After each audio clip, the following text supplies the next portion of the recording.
viewers. Welcome to my third video in my intro to arm balance and inversions. This is going to be another short and sweet video. And today we'll be working on headstand, two different versions of headstand. So let's just go ahead and jump right into it and begin to warm up the wrists.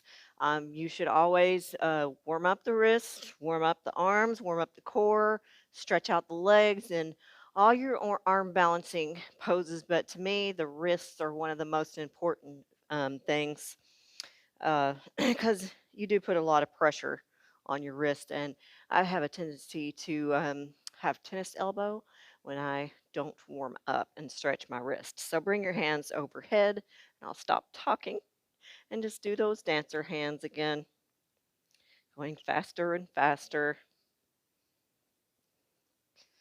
warming up those forearms. Go ahead and shake that out to your tabletop position and just begin to circle around, bringing the shoulders past the wrists.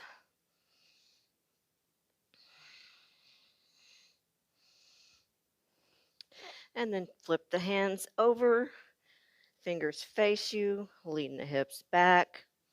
You can rotate the elbows in and out here.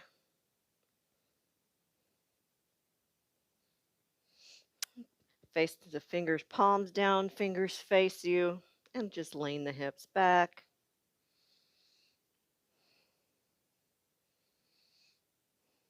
So the first version of headstand is you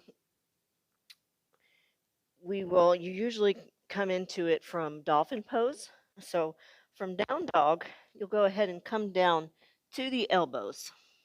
You're going to bring your hands together.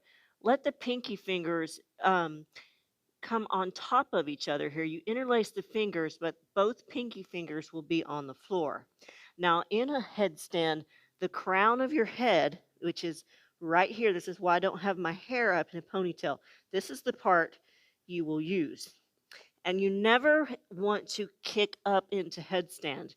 That puts way too much pressure on the neck. So if you're not sure if you can do it, you really want to have a spotter or a wall facing that way so you can just get your pressure up on the wall and work on your balance. So what I'm going to do here is come to my toes and bring my crown of my head right to my palms. Now they say this one is not as hard on your neck. So I'm going to lift one foot up and then the other. Like I said, I don't like this version. To me, it's more unstable. And just lift your legs. It's really more balance than anything here. Pushing down into the hands and into the elbows. And then I just come back down into my dolphin. Push down into the hands, come to the knees, and sit up. So I don't like that version of headstand as much as I do tripod.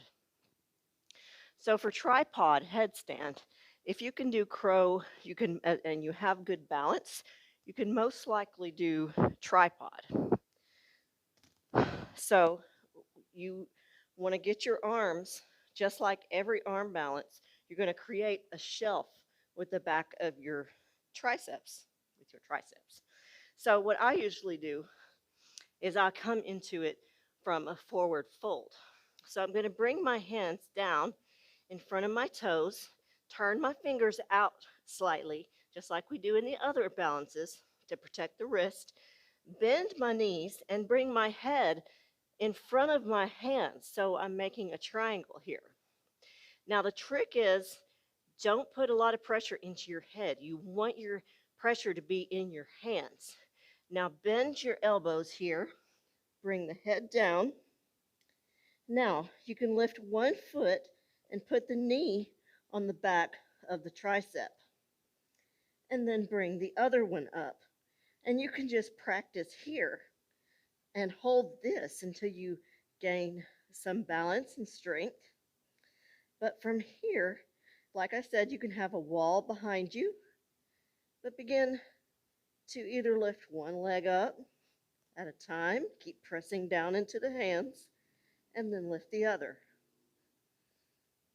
So you can work your core really well with this pose by pressing into the hands and bringing your knees down and then up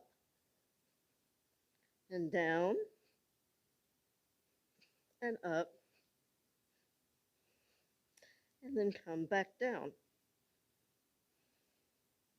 Push into the hands and sit up. So another way you can get into headstand that I really like to do is from crow. This does take quite a bit of practice, and I have not mastered it yet. You can go from crow into headstand and then come back to crow, or you can come to crow, headstand, and fall back to chaturanga, which I will show you. So we'll go ahead and come into our crow. And if you don't know how to do this, watch my first video.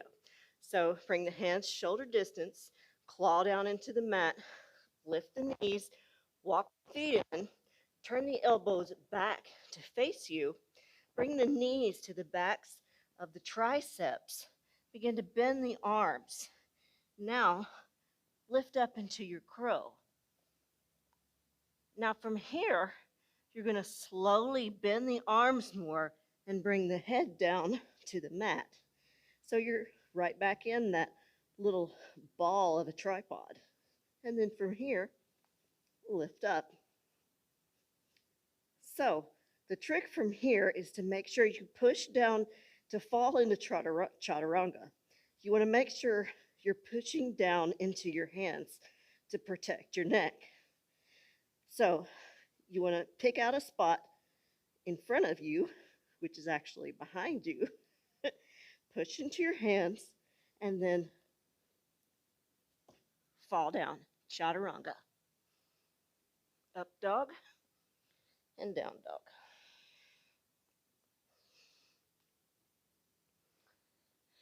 And that is my instruction of headstand 1 and 2. I hope this video has been helpful. Stay strong. Namaste.